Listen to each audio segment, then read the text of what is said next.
This is Vidiotheque, where every week we try to help you get the most out of your internet marketing efforts, no matter what size business you have. I'm Scott Combs. Today, we're talking about content curation. Content curation is a tool used by online marketers to bring high-quality content produced by others to the attention of their audience. It's made possible through the concept of fair use. In United States copyright law, fair use is a doctrine that permits limited use of copyrighted material without acquiring permission from the rights holders. But there's a trick to it.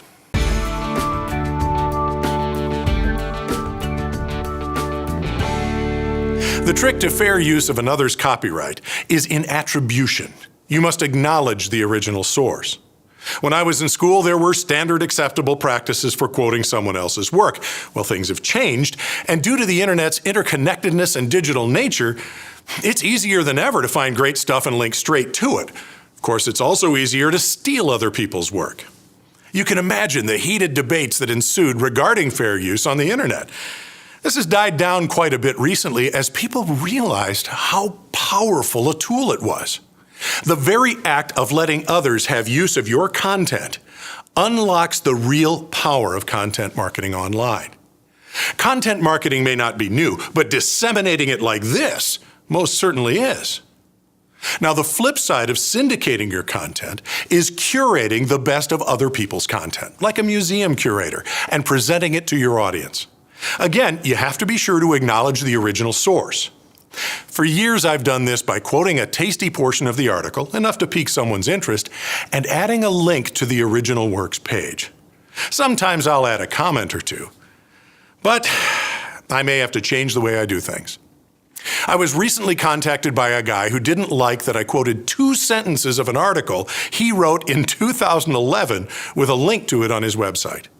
He felt that people might think it was my work. I disagreed, but told him I'd be happy to add the verbiage of his choice to the blog post. He responded with an example of a properly attributed quote and a link to another article showing a quote from him next to a link to his Twitter page. Now I was confused, so I asked him about it and also changed the link from a simple more to more from Cave Drawings and Content Marketing by Gary Hart. The whole time I was wondering why he didn't simply tell me exactly what he wanted. I concluded he is one of those guys who, when you ask him the time, tell you how to make a watch. Whatever. I then get this nasty note saying I either didn't understand attribution or refused to. He accused me of plagiarism and demanded I pull down the post. Delete the post? I don't think so, Ace. This event makes for great content. Although I think from now on I am going to use the article title, author's name, and/or name of the company in my links. What do you guys think? I'd love to know how you attribute the content you curate. You can leave comments on the blog or send an email to the address on the screen. Thanks for watching. Now get out and do something.